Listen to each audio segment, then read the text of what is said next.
ID বলে hack হয়ে গেছিল, অথচ আইডি হ্যাক হয়নি তাদের। কাজেই এরা নির্বাচনের আগে নিজেদের স্বার্থ সিদ্ধির জন্য মানুষের সামনে মিথ্যা কথা তুলে ধরছে, মিথ্যা কথা তারা বলছে। এদের একটাই পরিচয়, এরা মিথ্যাবাদী। এরা প্রয়োজনে নিজেদের সাথে মিথ্যা কথা বলে। যারা মিথ্যা কথা বলে, হাজারো লক্ষ কোটি মানুষের সামনে যারা মিথ্যা কথা বলে, যারা বিশেষজ্ঞদের মুখের উপরে মিথ্যা কথা বলে, এরা আর যাই হোক এরা দেশ দরদি হতে পারে না। এরা আর যাই হোক এরা কখনো মানুষের দরদি হতে পারে না। এরা আর যাই হোক এরা কখনো জনদরদি হতে পারে না। এদের দরদ শুধু এদের নিজেদের লক্ষ্যের জন্য, এদের দরদ শুধু এদের নিজেদের উদ্দেশ্যের জন্য।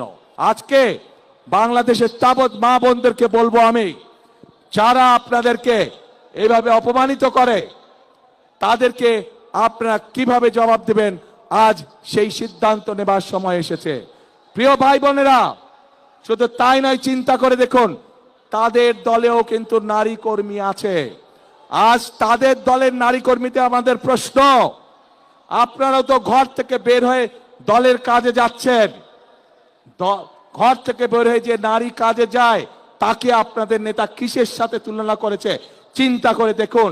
তাহলে আমাদের প্রশ্ন, ওই দলের যারা নারী সদস্য আছে তাহলে তাদের প্রকৃতি পরিচয় কি? তাদের নেতার বক্তব্য অনুযায়ী তাহলে তাদের প্রকৃতি পরিচয় কি? যেই দলের নেতা নিজের দলের নারী কর্মীদেরকে এইভাবে অপদস্থ অপমানিত করতে পারে, সেই দলের নেতা যদি সুযোগ পায় তাহলে বাংলাদেশের সাধারণ নারীদেরকে, সাধারণ মা বোনদেরকে তারা কিভাবে অপদস্থ অপমানিত করবে, যার অবশ্য উদাহরণ আমরা 1971 সালেই দেখেছিলাম। এই দেশের লক্ষ লক্ষ মা বোনদেরকে অসম্মানিত করেছিল এই দলটির পূর্বসূরি নেতৃবৃন্দ। কাজেই যাদের কাছে মানুষের কোনো মূল্যায়ন নেই, যাদের কাছে মানুষের কোনো আত্মসম্মান বোধ নেই, তাদের কাছে কখনো দেশ নিরাপদ হতে পারে না। তাদের কাছে কখনো দেশের মানুষ নিরাপদ হতে পারে না, নারী পুরুষ নির্বিশেষে।